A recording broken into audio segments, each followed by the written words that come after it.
इस कहानी को जरा ध्यान से सुनिएगा, क्योंकि ये कहानी आपकी जिंदगी बदलने वाली है। क्या आपको पता है कि हिमालय की पर्वत श्रृंखलाओं पर कई ऐसे साधु संत रहते जो कई हजार सालों से जिंदा हैं। उनकी उम्र सैकड़ों वर्ष हो सकती है। वो बर्फ से ढके पहाड़ों में निर्वस्त्र होकर घूमते हैं और उनके ऊपर अग्नि, जल, वायु या फिर बर्फ जैसी चीजों का उन पर कोई असर नहीं होता। वो कठोर तप करके उन्होंने ऐसी स्थितियां, ऐसी सिद्धियां प्राप्त कर ली हैं जिससे प्रकृति के नियम उनके सामने ध्वस्त हो जाते हैं। आखिर इनके पीछे का रहस्य क्या है? क्यों प्रकृति के नियम उन पर काम नहीं करते? क्यों कोई बीमारी उन्हें छू नहीं पाती? आज की इस कहानी के माध्यम से हम उन योगियों की दिनचर्या, उनके खान पान, उनके योग अभ्यास के बारे में जानेंगे जो किसी को भी लंबी उम्र और निरोगी काया प्रदान कर सकती है। बचपन से ही श्याम सन्यासी प्रवृत्ति का था। एक बार बचपन में श्याम अपने माता पिता के साथ हरिद्वार घूमने के लिए गया था, तो उसकी नज़र तमाम सन्यासियों पर पड़ी। वह अपने माता पिता से बचकर एक बूढ़े सन्यासी बाबा के पास वो पहुंच जाता है।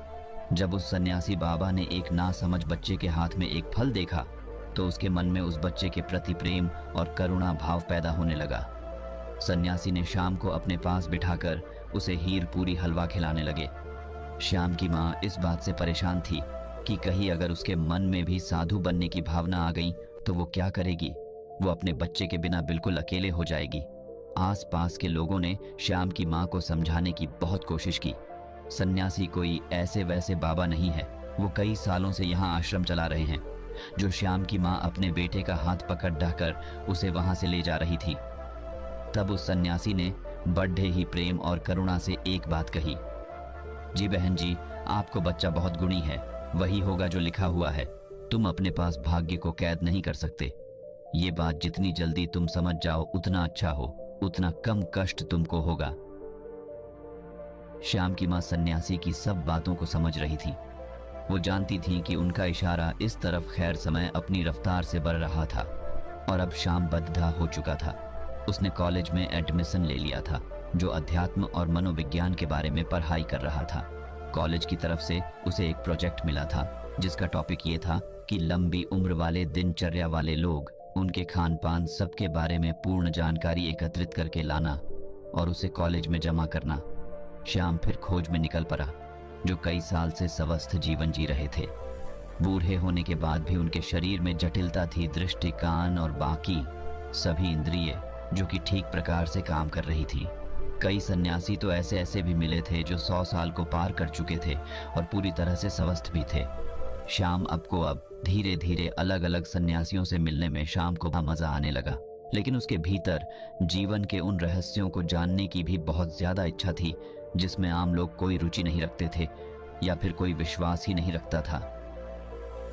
श्याम ने सोचा कि यही समय है, अगर ऐसे सन्यासी पृथ्वी पर बसते हैं जो 500 साल से भी अधिक जिंदा है, तो मुझे उन्हें खोजने का एक अच्छा मौका मिला है। लेकिन समस्या ये है कि इन सन्यासियों को खोजा कहाँ जाए, कहाँ ऐसे सन्यासी मिलेंगे। फिर तमाम किताबों को पढ़ने के बाद उसने एक निष्कर्ष निकाला। उसे पता चला कि ऐसे सन्यासी अगर मिलेंगे तो उसे हिमालय की चोटी पर मिलेंगे, जहां पर आम इंसान जा भी नहीं सकता। लेकिन श्याम ने अपना मन पक्का कर लिया। उसने पूरा संकल्प ले लिया था, चाहे रास्ता कितना भी कठिन क्यों ना हो, वो उन दुर्गम पहाड़ियों तक, उन गुफाओं तक जरूर पहुंचेगा। वो अपने माता पिता को बिना बताए वो हिमालय की चोटी की तरफ निकल जाता है। युवावस्था के दिन थे, जोश भी था और किसी चीज का कोई डर भी नहीं था। और सबसे बड़ी बात है, श्याम का भाग्य था जो उसे खींचकर उन योगियों के पास ले जा रहा था। उसने उन पहाड़ियों पर चढ़ने की पूरी तैयारी कर ली थी। सर्दियों के मोटे मोटे कपड़े ले लिए थे, रास्ते के लिए खाना रख लिया था। जंगली जानवरों से बचने के लिए उसने हथियार भी अपने पास रख लिए थे। उसने एक टॉर्च भी रखी थी ताकि वो रात में जल्दी से जल्दी यात्रा करके वहां पहुंच सके, उसकी यात्रा में कोई बाधा न हो। धीरे धीरे जब लोगों से पता करते हुए वो हिमालय की दुर्गम रास्तों तक पहुंचने लगा, तो उसके फोन में भी काम करना बंद कर दिया। अब उसका दुनिया से कोई संपर्क नहीं था। दुनिया से रिश्ता काटने के बाद वो अब खुद से जुड़ने के लिए लगा था। अब वो हिमालय के जंगलों से गुजरते हुए असीम आनंद की प्राप्ति कर रहा था। उसका जहां मन करता वहीं पर रुक जाता और आगे का पता करके आगे के भाग पर निकल जाता। उसे नहीं पता था उसे बिल्कुल भी अंदाजा नहीं था कि वो ऐसे योगियों से कभी मिल भी पाएगा या नहीं है, लेकिन मन में इच्छा थी, पूरा विश्वास था और इसी के साथ वो अपने रास्ते में आगे बढ़ता जा रहा था। पूरी उमंग और पूरे विश्वास और पूरे जोश के साथ ऊंचे पहाड़ों पर बसे गांव को पार करते हुए वो हिमालय के कुछ जंगल में पहुंच गया था। यहाँ पर असीम सन्नाटा था, दूर दूर तक कोई आबादी या फिर कोई लोग नहीं थे। अब वह यहाँ पर अकेला था। ठंड में उसकी कपकपी छूट रही थी, लेकिन फिर भी उसने हार नहीं मानी। उसे पता था कि यहाँ पर आसपास जरूर कोई गुफा होगी जहाँ पर ऐसे ही योगी उसे जरूर मिलेंगे। और अगले ही दिन की उसे बर्फ की पहाड़ी की चोटी पर दूर से एक सन्यासी ताप करता हुआ नजर आया। सन्यासी ने अपने शरीर पर की कोई वस्त्र धारण नहीं किया था, बस एक नीचे छोटा सा कपड़ा लपेटे हुए थे। वो उस सन्यासी को पहाड़ी के नीचे से देख रहा था, लेकिन वो बहुत खुश हो गया। इतनी लंबी यात्रा का परिणाम उसे मिला। वो जल्दी जल्दी अपने कदम बढ़ाते हुए उस पहाड़ी की चोटी पर पहुंचने का प्रयास करने लगा, लेकिन बात ही एकदम भरी हुई थी, इसलिए बार बार वो फिसल रहा था। सन्यासी यूं तो आंख बंद किए हुए थे, अपने ध्यान में लीन थे, लेकिन अपने मन की आंखों से वो श्याम की सारी मेहनत देख रहे थे। उस पहाड़ी पर बार बार चढ़ते हुए विफल होने के कारण श्याम बहुत थक गया था और अंत में मूर्छित हो जाता है। जब श्याम मूर्छित हो जाता है तो वो सन्यासी जो ऊपर तक आ रहे थे, श्याम को अपने हाथों में उठाकर उसे एक गुफा के भीतर लेकर आए। वहां पर उसके अलावा 2 और सन्यासी उपस्थित थे। श्याम और मूर्छित था, उसके शरीर में बहुत थकान थी। इस सन्यासी ने एक पत्ते पर घोल तैयार किया और श्याम के मुंह के ऊपर कुछ बूंदे डाले। घोल के जाते ही श्याम अचानक से उठ खड़ा हुआ। उसकी सारी बेहोशी, थकान सब कुछ दूर हो गया। होश में आते ही श्याम दोनों हाथ जोड़कर उन्हें प्रणाम करने लगा। वो बहुत खुश हो गया। श्याम ने उनसे कहा कि मेरी बड़ी अनुकंपा है कि मुझे आप जैसे दिव्य योगियों के दर्शन हो रहे हैं। मैं आपसे कुछ सवाल पूछना चाहता हूँ। आप इतनी बड़ी उम्र तक, इतने सालों तक कैसे जीवित रह सकते हैं? आपके शरीर में कभी कोई बीमारी क्यों नहीं होती है? अगर आप उस तरीका को जानते हैं तो दुनिया को वो तरीका क्यों नहीं बताते? दुनिया में बहुत से लोग बहुत दुखी हैं। लोगों को नाना प्रकार की बीमारियां हो रखी हैं। उम्र से पहले वो बूढ़े हो जाते हैं, उनकी मृत्यु तक होने लगी है। तो आपको यदि इसका कारण पता है तो आप लोगों को उसे ठीक करने का तरीका क्यों नहीं बताते? आप तो योगी हैं, आपको तो दुनिया की मदद करनी चाहिए। उसकी बातें सुनकर तीनों सन्यासियों ने कोई प्रतिक्रिया नहीं। ऐसा लग रहा था मानो उन्हें श्याम की भाषा ही समझ नहीं आ रही। जब उसने ये महसूस किया तो उन्हें इशारों से समझाने का प्रयास किया, लेकिन इसका भी कोई फायदा नहीं हुआ। अब श्याम उनको समझा समझा कर थक चुका था और अब शांत बैठ गया था। वो सोच रहा था कि मेरा इतना दूर आना एकदम बेकार हो गया। दर्शन तो हुए, लेकिन इन सवालों के जवाब मुझे चाहिए थे, वो मुझे नहीं मिले। उसने सोचा कि इतना लंबा सफ़र तय करके मैं आया हूँ, उनकी दिनचर्या ही है, देख लेता हूँ, शायद उससे मुझे कुछ पता चल जाए। और ये सोचकर श्याम वहीं पर रहने लगा। सन्यासी एक दूसरे से बिल्कुल बात नहीं करते, एकदम मौन रहते थे। यदि किसी एक सन्यासी को दूसरे से काम होता तो वो मन ही मन एक दूसरे के मन की बात को समझ लिया करते थे। अब शाम को बेचैनी होने लगी थी कि भला एक गुफा में चुपचाप बैठे रहना, भला ये कैसे संभव है? ये कैसा जीवन है? वो सन्यासी उस गुफा में बैठे सिर्फ योगाभ्यास करते थे, तब करते रहते थे। उनके चेहरे पर, उनकी आंखों में एक गजब का ठहराव था, एक गजब की शांति। जो भी उनके मुखमंडल की आभा को, हाव भाव को देख लेंगे, वो आकर्षित हुए बिना रह नहीं सकते। श्याम ने पाया कि सन्यासी खाना बहुत कम खाते थे और जो भी बनाते थे उसे पूरे मन से बनाते थे। और सुबह उठकर, तब सुबह मुहूर्त में उठकर ठंडे पानी से स्नान करना और सर्दियों की धूप में बर्फ पर बैठकर ध्यान साधना करना उनका रोज का काम था। 2 दिन तक उनके अनुसार काम करने के बाद वहां रहकर ऊब चुका था। वो न तो किसी से बात कर पा रहा था और न ही अपने मन के ख्यालों को शांत कर पा रहा था। 3 दिन बाद श्याम ने वहां से जाने का निर्णय किया। उसने उन सभी सन्यासियों को प्रणाम किया और उन्हें प्रणाम करने के बाद कहा कि शायद मेरा प्रणाम भी आप लोग स्वीकार ना कर रहे हो, जो कि आपको इसका मतलब ही नहीं पता होगा, लेकिन मैं आपसे मिलकर धन्य हो गया और मैं अब आपसे विदा लेना चाहता हूँ।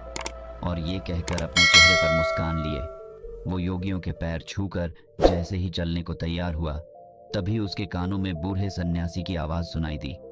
बूढ़े सन्यासी ने कहा, कि अपने सवालों का जवाब तो सुनते जाओ। यह सुनकर श्याम बहुत हैरान हुआ। वो कुछ बोलना चाह ही रहा था, तभी साधु ने कहा कि सबको अपने मन के सभी सवालों के जवाब चाहिए, लेकिन सभी सवालों का जवाब मौन में छिपा हुआ है। तुमने मौन रहकर बिना किसी सवाल किए हमारी दिनचर्या को देखा और समझा। अगर मैं तुम्हें यह बताने का प्रयास करता तो तुम एक कान से सुनते और दूसरे से निकाल देते, और यही तो दुनिया करती है। सचमुच में सुनने का कौन इच्छुक है?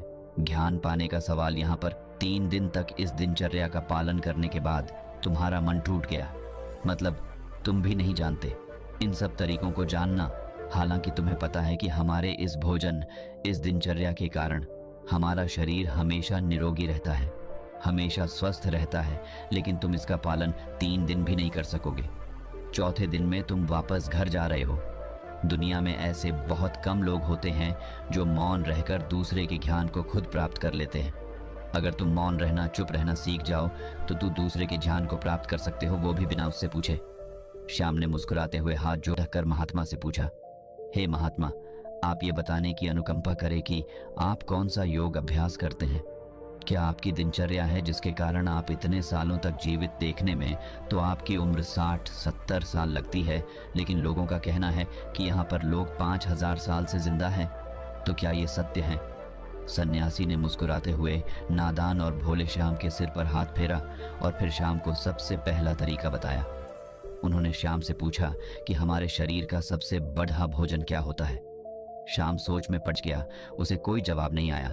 सब सन्यासी ने उसे बताया कि हवा हमारे शरीर के लिए सबसे बड़ा जरूरी भोजन होता है। हवा हम 24 घंटे खाते रहते हैं और हवा हमारे शरीर के लिए सबसे ज्यादा महत्वपूर्ण होती है। लेकिन आजकल के समय में बुरी हवा प्रदूषित हो चुकी है, इसलिए जो प्रदूषण से भरी हवा तुम्हारे शरीर में जा रही है, वही तुम्हारे शरीर में बीमारियों को जन्म दे रही है। इसलिए यदि तुम घर पर ऐसे कमरे में रहते हो जहां पर हवा का आना जाना कम होता है, जैसे कि एयर कंडीशनर वाले रूम में होता है, उसमें ताज़ी हवा आना जाना भी नहीं हो पाता। इसलिए तुम्हें अपने कमरे में ऐसे पौधे लगाने चाहिए जो 24 घंटे हवा यानी कि ऑक्सीजन देते हैं। छोटे छोटे बेल को किसी बोतल में डालकर अपने कमरे में रख सकते हो, जो तुम्हें 24 घंटे ऑक्सीजन देंगे। लोग ये भी भूल जाते हैं कि जिस सांस को वो ले रहे हैं कितना शुद्ध है इसका वो कभी आकलन ही नहीं कर रहे हैं। यदि वो लोग तो कभी सोच पाए तो शायद प्रदूषण से मुक्त दुनिया हो पाए, हमारी पृथ्वी स्वर्ग हो सकती है। दूसरा जरूरी बात होता है खान पान। अधिकतर लोग ज्यादातर समय खाते रहते हैं, लेकिन हमारा शरीर भी एक यंत्र होता है और यंत्र को भी काम करने के लिए आराम चाहिए होता है। इसलिए हर समय खाते ही नहीं रहना चाहिए, कभी भी पूरा पेट भरकर नहीं खाना चाहिए। हमेशा अपने पेट में एक रोटी की जगह छोड़ देनी चाहिए ताकि तुम्हारा पेट हल्का रह सके, ठोड्डा खाली रह सके और सांस लेने में भी कोई परेशानी ना हो। तीसरा तरीका होता है हमारी दिनचर्या। सही तरह की दिनचर्या में तुम्हारा योग अभ्यास, शारीरिक व्यायाम, प्राणायाम। अगर तुम दिनचर्या के रूप में यह कर रहे हो तो तुम्हारे शरीर कभी कोई बीमारी आ ही नहीं सकती। लेकिन हम सिर्फ बहाने ढूंढते हैं, हम कुछ करना नहीं चाहते। सब कुछ हमें बैठे बैठे चाहिए और शरीर को जितना आराम दोगे वो उतना ही खराब होगा, बेकार होता जाएगा। इसलिए शरीर से हमेशा काम लेते रहो, उसमें एक आलस पैदा मत होने। दिनचर्या, हवा और खान पान, इन तीनों को तुम दुनिया में रहते हुए कैसे सुधार सकते हो, इस पर विचार करना। तभी तुम्हारा जीवन बदलेगा, तभी तुम्हें दूसरे लोगों को भी जागरूक कर पाओगे। लेकिन तुम्हारी बात सुनेगा कौन कौन? बाजार के स्वादिष्ट व्यंजनों को छोड़कर प्रकृति से मिलने वाले फल, सब्जियां या पत्ते खाने का कौन इच्छुक होगा? लोग तो वही खाना चाहते हैं जो उनको स्वाद देता है।